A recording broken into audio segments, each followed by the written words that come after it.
Thomas the Tank Engine, Friends, Wooden Railway Adventures, The Lost Episode, Percy's Truck Trouble. One day, Thomas and Percy were shunting trucks at Knapford Station in the yards. They were just about done for the day and had shunted all the trucks in one line. Then, Percy got an idea. "Hey, Thomas, I think I can push all these trucks out of the way faster and not even need your help." Thomas was skeptical. "Oh, Percy, come on. Are you sure you can do that? Because you've had a lot of accidents with trucks before, and I don't think this is really a good idea." Percy wasn't listening to Thomas. "You don't know what you're talking about. I bet I can push all these trucks out of the way without your help."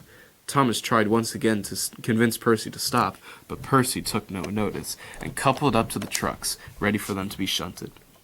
Percy started moving and pushed, but the trucks weren't moving. They had set their brakes on, and they knew this. Percy pushed, but still the trucks didn't move. Come on, you trucks," he shouted to them, but still they weren't going anywhere.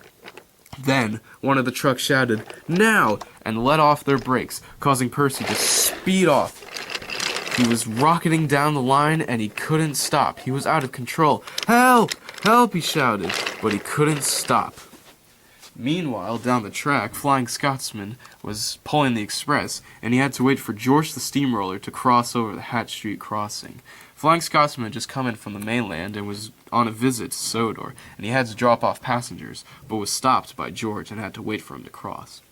"Ugh, can you go any faster?" said the Flying Scotsman. George was annoyed. "I'll take as much time as I want to cross over these tracks. Railways are no good anyway." Flying Scotsman was ashamed. "Ugh, I'm gonna be late, and you're taking your sweet time. I'm not gonna be able to deliver the passengers on time." "Well, then you'll just have to wait." Then Percy was going closer and closer to the crossing. "Look out!" he shouted, and he crashed right into George and into the crossing. The trucks flew everywhere and off the track. And so did Percy. Percy went off the track as well. Luckily, no one was hurt. Flying Scotsman had seen everything. Luckily, he and his passengers were not hurt. But unfortunately, George, Percy, and the trucks were all off the line. "Oh, why'd you have to do this, you stupid trucks?" said Percy. "Oh, why'd you have to come in and run into me?" said George, annoyed. "You didn't have these trucks in control, and you just decided to crash into me? Why would you even think to do this?" "It wasn't my fault, it was the trucks. I was trying to shunt them out of the way, and they were just, and they set their brakes on, and I couldn't move them at all, but then they let their brakes off, and I just started speeding along out of control." "Well, that just sounds like an excuse to me," said George. "Well, now I'm going to be even more late," said the Flying Scotsman. "All these passengers are going to be very angry." "Well, I guess we're going to have to wait for somebody to get the breakdown crane." "Well, how long is that going to take?" "It's going to take a pretty long time since everyone is working right now." "Ugh, I hate waiting," said George, and they had to wait. Meanwhile, Thomas had the suspicion that Percy had an accident, and so thought, "I should get the breakdown crane and go help him." So Thomas set off. He went through Knapford and into the sidings, where he found the breakdown train by the water tower, and set off to find Percy.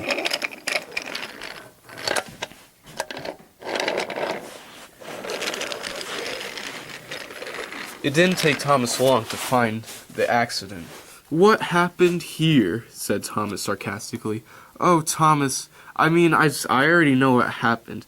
The trucks had their brakes on, and you were out of control, and then I guess you crashed into the Hatch Street crossing when I suspect George was crossing the tracks, and he got involved in the accident as well."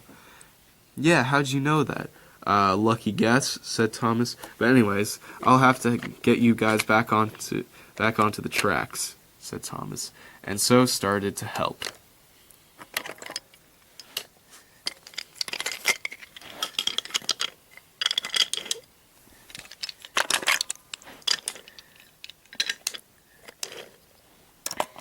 George was also put right side up, and everything, Percy and the trucks were back onto the rails, but had to go to the repairs. Now see, this is what happens when you don't listen to me, Percy. You should have asked me for help, because I had a feeling that you were going to have an accident with these trucks. Yeah, you're right, Thomas. I'm sorry for not listening to you. Apology accepted, said Thomas. Now come on. I'll put the breakdown train away, and then we'll deliver these trucks once and for all, both together. And I'll finally be able to deliver my passengers, said Flying Scotsman. And so, everyone was forgiven. And Percy now knows to never not listen to Thomas again.